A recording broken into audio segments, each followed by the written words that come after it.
بسم اللہ الرحمن الرحیم۔ السلام علیکم۔ آج 21 فروری بروز سوموار ہم بات کریں گے 3 اہم ایشوز کے حوالے سے۔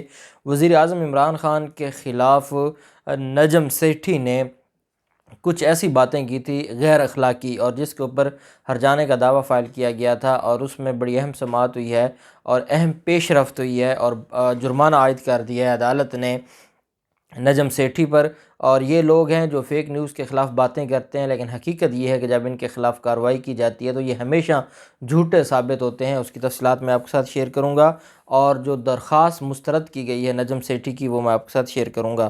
ساتھ ہم بات کریں گے الیکشن ایکٹ ترمیمی آرڈیننس پر الیکشن کمیشن کی دوڑیں لگ گئی ہیں، اور الیکشن کمیشن اب اس بات پر نالاں ہے، اور الیکشن کمیشن کا میں اجلاس ہوا چیف الیکشن کمشنر کی سربراہی میں۔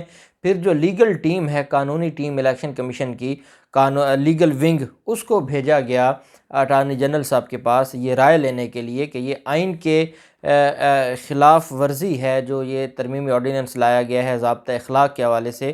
اس پر پھر جو اٹارنی جنرل صاحب نے ان کی تسلی کروائی ہے، اور اٹارنی جنرل صاحب نے جو ان کو بتایا ہے اور قانون کا بتایا ہے اٹارنی جنرل صاحب نے کہ قانون کیا ہوتا ہے اور یہ کسی کی خواہشات کے مطابق نہیں چلتا، اس کی تفصیل بھی میں آپ کے ساتھ شیئر کروں گا۔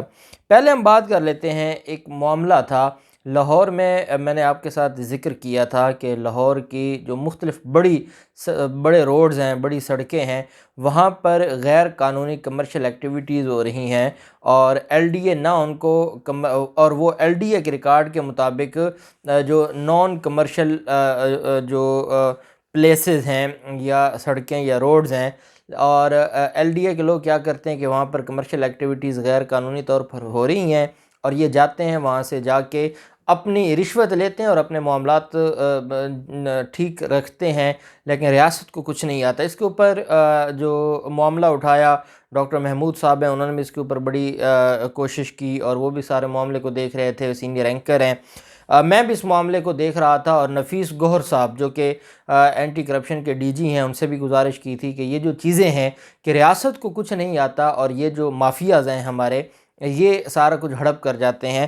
بالآخر جب اینٹی کرپشن نے کارروائی کی تو اس کارروائی کے بعد جو اجلاس ہوتا ہے ایل ڈی اے کی گورننگ باڈی کا سال 2022 کا، اس میں جو چیئرمین ایل ڈی اے ہیں نعیم الحق، ان کی صدارت میں یہ اجلاس ہوتا ہے، اور D G L D A Ahmad Aziz Tarar, vice chairman Wasi Sheikh امتیاز، محمود سعدیہ سہیل، رانا طارق، ثنا باجوہ، یہ سارے کے سارے لوگ شریک ہوتے ہیں۔ اس میں جو اہم فیصلہ کیا جاتا ہے، اس میں مختلف جو روڈز ہیں، جو بڑی سڑکیں ہیں، ان کو کمرشلائزیشن کی اجازت دی جاتی ہے، اور ان کو ڈکلیئر کیا جاتا ہے۔ شہر کی 9 سڑکوں کو جو ریکلاسیفیکیشن کے بعد کمرشلائزیشن کی اجازت دی جائے گی۔ Barki road, Raiwind road, Thokar defence road commercialization کے لیے کھول دی گئی ہے۔ Maulana Shaukat Ali road, model town link road سے جو ریلوے کراسنگ تک کمرشلائزیشن کی اجازت دی گئی۔ اس طرح کنار روڈ سے وابڈا ٹاؤن تک، جوہر ٹاؤن بائی پاس روڈ پر بھی کمرشلائزیشن کی اجازت دی گئی ہے۔ شوکت خانم سے رائیون روڈ تک خیابان جناح روڈ پر کمرشلائزیشن کی اجازت دی گئی۔ اب اس کا فائدہ ہوگا ریاست کو کہ جب کمرشلائزیشن کی اجازت دی گئی ہے تو اس کی ایک فیس ہوتی ہے، وہ فیس کہاں جائے گی؟ ریاست کے خزانے میں جائے گی۔ پہلے بھی وہاں پر غیر قانونی طور پر کمرشل ایکٹیویٹیز ہو رہی تھیں، اور کیونکہ وہ غیر قانونی تھیں، ایل ڈی اے کے لوگ یا جو بھی متعلقہ اتھارٹیز تھے وہ آ کے پیسے اپنے بنا جاتے تھے، ریاست کے خزانے میں کچھ نہیں جاتا تھا۔ اب ان روڈز کو باقاعدہ جو کمرشلائزیشن کے طور پر اور اس کی اجازت دی گئی ہے، تو اس کے بعد اس کی جو فیس ہے، کمرشلائزیشن کی جو فیس ہے، وہ کمرشل ایکٹیویٹیز کے لیے وہ بھی جمع کروائی جائے گی، اور وہ ریاست کے خزانے میں جائے گی، اور ریاست کو فائدہ ہوگا۔ اس پر میں جو اتھارٹیز ہیں اینٹی کرپشن اور باقی جو اتھارٹیز ہیں ان کو مبارکباد پیش کرتا ہوں، اور ہم اپریشیٹ کرتے ہیں کہ آپ نے ریاست کے لیے یہ قدم اٹھایا۔ جو ریاست کا سوچے گا پوری قوم اس کے ساتھ کھڑی ہوگی۔ پھر معاملہ آ جاتا ہے الیکشن کمیشن کا۔ ایک الیکشن ایکٹ میں ترمیمی آرڈیننس لایا گیا، اور یہ آرڈیننس اس وجہ سے لایا گیا تھا، اس کا مقصد یہ تھا کہ ضابطہ اخلاق کی خلاف ورزی کے نام پر سیاسی لوگوں کو جب الیکشن کمپین سے روکا جاتا ہے، اور پھر الیکشن کمیشن اس کو مس یوز کر رہا ہے۔ اگر وزیر اعظم نے کسی جگہ پر جانا ہے اور اس حلقے میں الیکشن ہو رہا ہے تو وزیر اعظم کو بھی اجازت نہیں دی جاتی. کوئی وزیر چلا جاتا ہے اس کے خلاف ضابطۂ اخلاق کی خلاف ورزی کی جاتی ہے. کوئی سیاسی رہنما ہے, کوئی اپوزیشن لیڈر ہے, جب وہ اس حلقے میں جاتا ہے, وہاں جا کر کوئی جلسہ یا پروگرام کرتا ہے تو اس کو وہاں پر اجازت نہیں دی جاتی. آئین یہ کہتا ہے کہ آپ کے پاس جو فریڈم آف اسمبلی ہے, فریڈم آف موومنٹ ہے, آپ آرٹیکل 19 ہے, 19A ہے, آرٹیکل 25 ہے, تو آئین آپ کو اس بات کی اجازت دیتا ہے کہ آپ اپنی مرضی سے جہاں جائیں گے, آپ اپنی مرضی سے گیدرنگ کر سکتے ہیں, آپ اپنی مرضی سے جلسے کر سکتے ہیں. تو یہ جو الیکشن کا میں یہ ضابطۂ اخلاق کے نام پر الیکشن کمیشن پابندیاں لگا دیتا ہے. اگر ایک MNA نے اور ایک MPA نے ہی جو اپنی سیاسی سرگرمیاں ہیں وہ جاری نہیں رکھنی, تو پھر کون سیاست کرے گا؟ تو اس کا مطلب تو یہ ہوا کہ آپ جس کا جو کام ہے, کل کوئی کہہ دے کہ الیکشن کمیشن کا کام الیکشن کروانا نہیں ہے اور الیکشن کمیشن الیکشن نہیں کروائے گا, تو یہ کوئی اعتراض نہیں بنتا. جو سیاسی لوگ ہیں وہ الیکشن میں جانا, الیکشن میں کمپین کرنا ان کا حق بنتا ہے, بنیادی حق ہے, اور اس سے ان کو نہیں روکا جا سکتا. اس پر جو آرڈیننس آیا تھا, الیکشن کمیشن کا اجلاس ہوا اور election commission chief election commissioner کی سربراہی میں اس میں یہ فیصلہ کیا گیا کہ جو لیگل ونگ ہے وہ اٹارنی جنرل صاحب کے پاس جائے گا اور ان سے پوچھے گا کہ یہ جو ترمیمی آرڈیننس ہے کیا یہ آئین کی خلاف ورزی میں ہے اور اس پر ہمیں کیا حکمت عملی بنانی چاہیے. کیا الیکشن کمیشن کو کسی جگہ اس کو چیلنج کرنا چاہیے, کیا ہوگا؟ حالانکہ جب ریاست میں پارلیمنٹ کا کام ہے قانون سازی, جب پارلیمنٹ قانون بنا دیتی ہے تو اداروں کا کام ہوتا ہے ان کے اوپر منوان عمل درآمد کرنا. ان کا کام اس میں سے کیڑے نکالنا یا اس پر ڈسکشن کرنا نہیں ہوتا. صرف عدالتوں کے پاس یہ اختیار ہے کہ وہ دیکھتی ہیں, تشریح کرتی ہیں, انٹرپریٹ کرتی ہیں. الیکشن ایکٹ ترمیم آرڈیننس میں آئینی اور قانونی پیچیدگیوں کے حوالے سے جو اٹارنی جنرل کے پاس الیکشن کمیشن کے حکام گئے تھے, ملاقات بے نتیجہ ختم ہوئی ہے, کیونکہ الیکشن کمیشن ڈٹا ہوا ہے کہ یہ جو ترامیم ہے یہ غیر قانونی ہے. اٹارنی جنرل صاحب ان کو سمجھا رہے ہیں, جو قانون کے جو وفاق کے وکیل ہیں وہ ان کو سمجھا رہے ہیں کہ یہ آئین کی خلاف ورزی نہیں ہے. الیکشن کمیشن حکام کا کہنا تھا کہ ضابطۂ اخلاق پر سیاسی جماعتوں کا اجلاس الیکشن کمیشن کا کام ہے. حکومت نے سیاسی جماعتوں سے مشاورت کی ہے تو تفصیلات بتائیں. حکام کے مطابق قانون سازی کرنا حکومت جبکہ ضابطۂ اخلاق بنانا ہمارا کام ہے. اٹارنی جنرل صاحب کا کہنا تھا کہ قانون سازی کرنا حکومت کا کام ہے. تمام سیاسی جماعتیں آرڈیننس پر متفق ہیں, تاہم الیکشن کمیشن حکام نے ترمیمی آرڈیننس کو آئین کے منافی قرار دے دیا. آرڈیننس کے حوالے سے حتمی فیصلہ الیکشن کمیشن کل اجلاس میں کرے گا.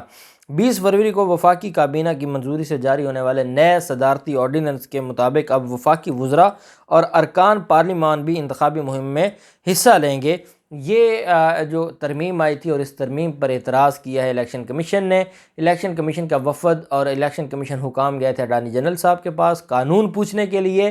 اٹارنی جنرل صاحب نے ان کو قانون بتایا ہے, کیونکہ وہ قانون ان کی مرضی کا نہیں تھا. ان کو اعتراض یہ ہے کہ سیاسی جماعتوں سے نہیں پوچھا گیا.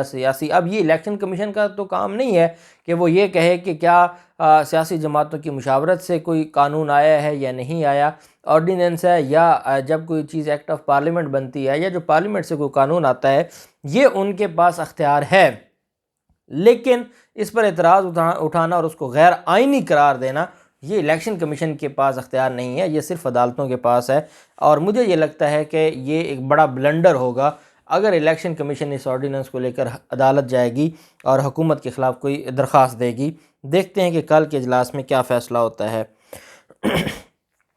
پھر معاملہ آ جاتا ہے نجم سیٹھی کا. نجم سیٹھی جن کا ایک ہی کام ہے اور وہ وزیر اعظم عمران خان کے خلاف پروپیگنڈا کرنا, اور پھر پروپیگنڈا بھی اس طرح کا کہ ان کی جو پرائیویٹ لائف ہے اس سے متعلق غلط بیانی کرنا, جھوٹ بولنا, الزامات لگانا اور ایسی باتیں کرنا. اور پھر جب فیک نیوز کی بات آتی ہے, پیکا ایکٹ میں ترامیم کی جاتی ہیں, پیکا آرڈیننس 2022 لایا جاتا ہے, تو پھر ان کو تکلیف ہوتی ہے. اور جب یہ فیک نیوز دیتے ہیں تو فیک نیوز پر ان کو جب ان سے پوچھا جائے اور ان کو سزا کی بات ہو تو ان کو بڑی تکلیف ہوتی ہے. وزیر اعظم عمران خان کی جانب سے ان کی جو پرائیویٹ لائف ہے اس سے متعلق غلط بیانی پر صحافی نجم سیٹھی کے خلاف ہرجانے کا کیس دائر کیا تھا وزیر اعظم عمران خان نے, اور 10 ارب روپے ہرجانے کا یہ دعویٰ فائل کیا گیا تھا. اور یہ کیس 2019 میں دائر کیا گیا تھا ڈسٹرکٹ اینڈ سیشن جج اسلام آباد کی عدالت میں. اب اس کیس کے اندر جو وکیل ہیں اور یہ بابر اعوان صاحب کی ٹیم کے جو ہیں وہ عبداللہ بابر اعوان صاحب کے بیٹے بھی ہیں، وہ وکیل ہیں اس کیس میں، اور اس میں جو 10 ارب روپے ہرجانے کا کیس ہے نجم سیٹھی کے خلاف وزیر اعظم عمران خان کا، جس میں کہا گیا کہ وزیر اعظم عمران خان نے ذاتی زندگی کے بارے میں گمراہ کن پروپیگنڈا کرنے پر نجم سیٹھی پر 10 ارب روپے کا ہرجانہ دائر کیا تھا۔ وزیر اعظم کے وکیل نے نجم سیٹھی کی جانب سے ہرجانے کے کیس سے فرار کی کوشش کو ناکام بنایا گیا ہے۔ نجم سیٹھی نے درخواست دی تھی، نجم سیٹھی کی جانب سے ہرجانے کا کیس خارج کرنے کی درخواست جو تھی اس کو مسترد کیا گیا ہے، اور وزیر اعظم کے وکیل عبداللہ بابر اعوان نے یہ عدالت سے استدعا کی تھی کہ کیس خارج کرنے کی جو درخواست ہے نجم سیٹھی کی اس کو خارج کیا جائے۔ عدالت نے نہ صرف وزیر اعظم عمران خان کے وکیل کی جو استدعا ہے اس کو منظور کرتے ہوئے نجم سیٹھی کی درخواست مسترد کی ہے، بلکہ 15,000 روپے جھوٹی اور عدالت کا وقت ضائع کرنے کے لیے اور عدالت کو گمراہ کرنے کے لیے جو اس کیس کو خارج کرنے کی درخواست ہے اس کو بھی عدالت نے جو خارج کر دیا اور 15,000 روپے جرمانہ عائد کر دیا ہے نجم سیٹھی پر۔ اب اس کیس میں ایک تو 15,000 کا جرمانہ ہوا ہے، درخواست مسترد ہوئی ہے، دوسری طرف جو وزیر اعظم عمران خان کا جو دعویٰ ہے حد عزت کا 10 ارب روپے کا ڈیفیمیشن کا، اس پر بھی عدالت نے مزید کارروائی کے لیے کیس کو فکس کر دیا ہے، اور ان کی جو خواہش تھی کہ یہ کیس چلنے سے پہلے ہی ان کو ریلیف ملے اور ان کے خلاف کیس خارج ہو جائے، عدالت نے وہ ان کی درخواست 15,000 جرمانہ لے کر خارج کر دی ہے اور جرمانہ عائد کر دیا ہے۔ یہ ہے ان کا ان کی اصلیت، یہ ہے ان کا سچ، یہ ہے ان کی صحافت، اور یہ ہے ان کی جمہوریت۔ اب دیکھتے ہیں کہ مزید اس کیس میں کیا ہوتا ہے، جو بھی تفصیلات ہوں گی آپ کے ساتھ شیئر کرتے رہیں گے۔ اللہ پاک پاکستان کا حامی و ناصر ہو۔ بہت شکریہ۔ اللہ حافظ۔ پاکستان زندہ باد۔